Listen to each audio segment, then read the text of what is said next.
changes.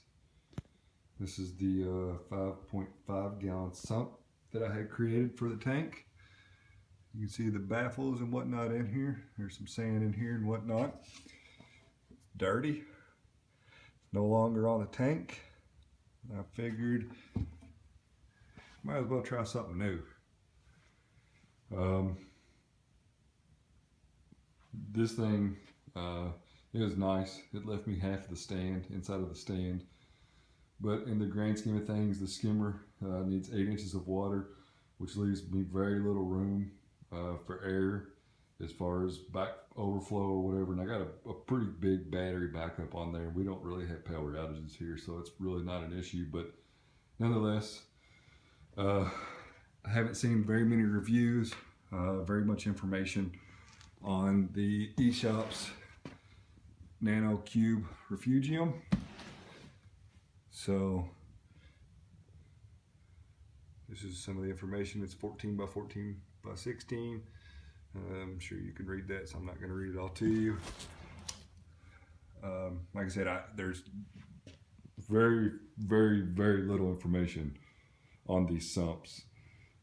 Basically, this is the Refugium compartment.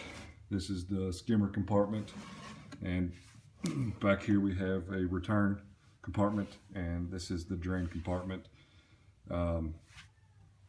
It's a used item. Actually, I found it on Lakeside Liquidation. Normally these things are $200. Almost anywhere you look, they're $200. I just happened to Google it, found it for $150 shipped. So decided, you know, let's give it a try. So the only issues that I'm gonna have here, I'm running a Herbie drain, so I'm not sure exactly how I'm gonna plumb this. It did come with this tubing. I'm not gonna use it or whatever. But all in all, it's a really nice setup. I have no intentions at the moment for using the Refugium. But basically, water comes in this chamber.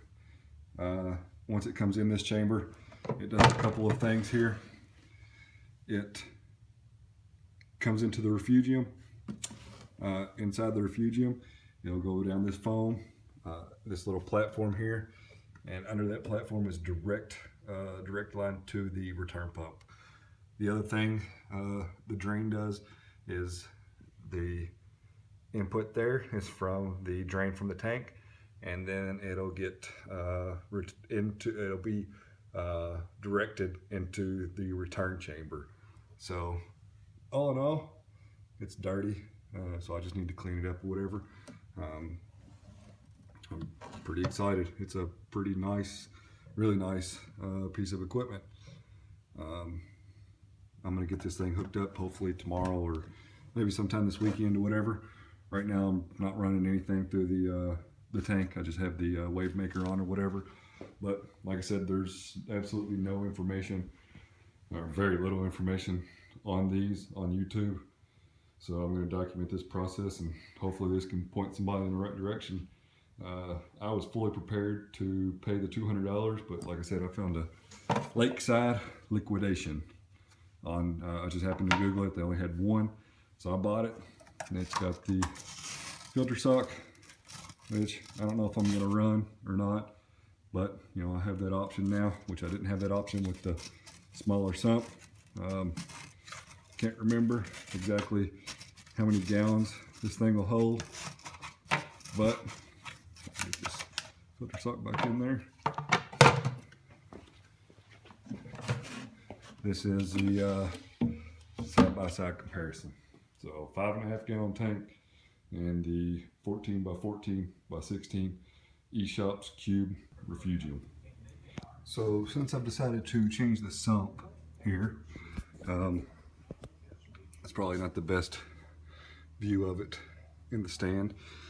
I'm having to redo the plumbing. Excuse me here. This line here that runs over is going to be the emergency drain, and this line will be the main siphon. And I'm actually thinking about cutting this whole white piece out of this sump to fit the plumbing in there better, but that's the mock-up of it. I need to get it glued, and then I'll be ready to go. The skimmer will go in this first chamber here. Unfortunately, there's not a lot of room to work in here, so once I have the skimmer in there, it'll have to stay in there because I won't be able to put it in and out with this sump inside this stand.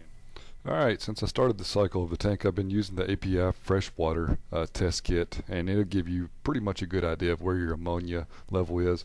But I decided to pick up the Red Sea test kit, and I really like it. It's easy to use. The colors, they're really easy to decipher what's what on this test kit. But I ran a comparison. I did my ammonia, my nitrite and nitrate. Excuse me, I did not do the nitrate with the API Freshwater test kit, but I did the ammonia and the nitrite with the freshwater test kit versus the Red Sea Marine kit. And surprisingly, the results are pretty identical. So this is proof that you can use the API Freshwater test kit to do the cycle. Now, whenever you're wanting to get into the specifics for the alkalinity and the pH and whatnot, it's probably suggested that you get a better test kit and one that's for the marine aquarium. But for doing a cycle, if you have the freshwater API Freshwater test kit, I see no problem with using it to detect the ammonia and nitrite levels. Here you can see mine are doing pretty good. No nitrate yet, but this is about 2.5 weeks into it, and I'm satisfied. I'm just dosing Dr. Tim's ammonia, so I'm pretty satisfied. And like I said, I like the Red Sea kit. It'll come in handy. It comes with some other factors in the box too. So I like it. I give it a thumbs up. It's a good product. So as you know, I had to pull the plumbing out to put the new sump in. I haven't quite figured out what I'm going to do here yet, but this is just the showcase of the tank again. I know I've already gone through it one time, but there's very little information on these Eshopps Nano Refugium cube sumps. So I wanted to be as detailed as possible so that if somebody saw this video, they could say, hey, this is going to work for my application, or maybe it's not going to work for my application. And it fits really well inside my cabinet, and I can take it in and out without having to take the whole tank off, which was the biggest factor for me. So it's 14 by 14 by 16 tall, and it fits in there perfectly with very little room to spare through the door. Inside there's a couple inches on each side, but I got what I needed out of it, and I could put my auto top off water next to it whenever that comes. So once again, I'm showcasing the pictures of it and the plumbing. The plumbing's not for sure yet. The issue I'm running into, which you'll see right now, is the red line is my emergency line and the black line is my main siphon.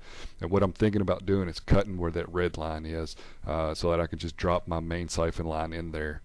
If you're not a member of any forums, I've documented all of this. It's on Reef to Reef, it's on Reef Central, and it's on Nano forums. On Reef to Reef, if you go down to Club Cube, it's Pelfrey 27-gallon cube, and I've documented this process with pictures and explanation of what I've either changed or done, once again, so I can keep track of it, but not only for my own sake, but whenever somebody looks it up, they can not have the same troubles that possibly I had, and maybe do things the right way the first time instead of having to do them 3 or 4 times like I've had to do on this particular build. So I like to try to help out where I can. I'm definitely a novice in the reef tank era and fish tanks pretty much in general, but if I could document this process and make it available for somebody else, then I'll do the best that I can. But you can check it out. Membership on Reef to Reef, Reef Central, and Nano Reef. It's free.